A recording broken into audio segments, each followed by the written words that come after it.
ஒரு அழகான கிராமம். அந்த கிராமத்துடைய ஒதுக்குப்புறத்தில் ஒரு பெரிய புத்து தடை தொட்டி இருக்குது. அது வழியாக தான் மக்கள் எல்லாம் போகணும் வரணும். அதில் ஒரு நல்ல பாம்பு வாழ்ந்துட்டு வருது. அப்படி இருக்கிற ஒரு சூழ்நிலை அந்த வழியாக போகிறவங்க வரவங்களுக்கு பூரா கடிச்சிது எது அந்த நல்ல பாம்பு.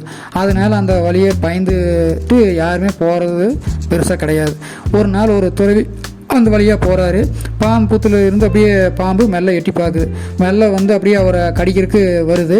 துறவி அதை பார்த்து சிரிக்கிறார். என்ன கடிக்க போகிறியா கடி, ஆனால் உனக்கு அதனால் என்ன யூஸு அப்படின்னு சொல்லி போட்டு கேட்குறாரு. பாம்பு யோசிக்குது. சரி, நான் உனக்கு எதிரி இல்லை, நீ எனக்கு எதிரி இல்லை, என்னை கடிக்கிறதுனால உனக்கு எந்த வித பிரயோஜனமும் இல்லை, பிறகு ஏன் என்னை கடிக்க நினைக்கிற அப்படின்னு சொல்லி போட்டு துறவி கேட்குறாரு. கடிப்பது என்னோட சுபாவம் சாமி அப்படின்னு சொல்லி போட்டு அந்த பாம்பு சொல்லுது. உன் பேர் நல்ல பாம்புன்னு வச்சுக்கிறாங்க, பேருக்கு ஏற்ற மாதிரி நடந்துக்க, ஆனால் விஷயம் ஒருத்தரையுமே கடிக்காத. நான் ஒரு மந்திரம் சொல்கிறேன், அதை விடாமல் சொல்லு. தொடர்ந்து சொன்னீங்கன்னா கடவுள் உனக்கு ஒரு நாள் முன்னாடி வருவார், வரம் தருவார் அப்படின்னு சொல்லி அவர் சொல்கிறாரு. ஒரு மந்திரத்தை அதுக்கு சொல்லிவிட்டு கடிவாங்க அவர் போகிறாரு. துறவி சொன்ன மந்திரத்தை பாம்பு நாள் முழுக்க அப்படியே உச்சரிச்சுட்டே இருக்குது.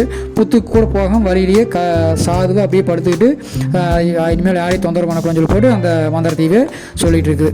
அது வழியாக பாம்புக்கு அந்த வழியில் பாம்புக்கு முதல்ல பயந்து போனவங்களாம் நாட்கள் போக போக அது கடிக்காத பார்த்துட்டு இது ஒரு டுபாக்கூர் பாம்பு, சோதா பாம்பு மாதிரி தெரியுறா, இப்போ இதெல்லாம் ஒன்றும் பண்ணாது அப்படின்னு போட்டு அவங்க பாம்பை அந்த சின்ன பசங்களாம் சேர்ந்து கல்லை அடிக்கிறாங்க. அதில் வாரையெல்லாம் பிடிச்சி தூக்கி விசிறாங்க. பாம்புக்கு வலிக்குது, காய் லைட் ஆகுது. ஆனாலும் பொறுத்துக்கிட்டு மந்திரமே கதி, கடவுள் வருவான்னு சொல்லி போட்டு அதையே சொல்லிக்கிட்டே இருக்குது. சிறுவர்களெல்லாம் என்ன பண்ணுறாங்க, அட்டகாசமாக அதிகமாக பண்ணுறக்க ஆரம்பிச்சிட்டாங்க. கல்லால் அடிபட்டு காயம்பட்டு புழுவை விட கேவலமாக அது பாதையோடு அப்படின்னு நெளிஞ்சிட்டு கிடக்குது.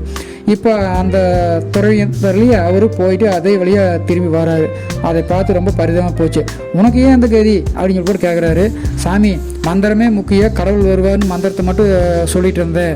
நீங்கள் சொன்னதால் நான் யாரையுமே கடிக்கல, என்னை பார்த்துன்னு பயந்து ஓடுனவங்கெல்லாம் இப்போ என்னை கடிக்குமானே அப்படின்னு என்னை துன்புறுத்துறாங்க, இது சரியா அப்படின்னு சொல்லி போட்டு பாம்பு கோபமாக கேட்குது.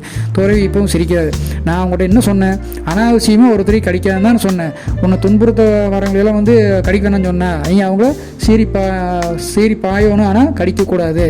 நீ சீரி பாய வேண்டியது தானே, உன்னோட சுபாவத்தை வந்து என்றைக்குமே மாற்றிக்காத, நீயா இரு அப்படின்னு சொல்லி போட்டு போகிறார். பாம்புக்கு அப்போ தான் விஷயம் புரியுது.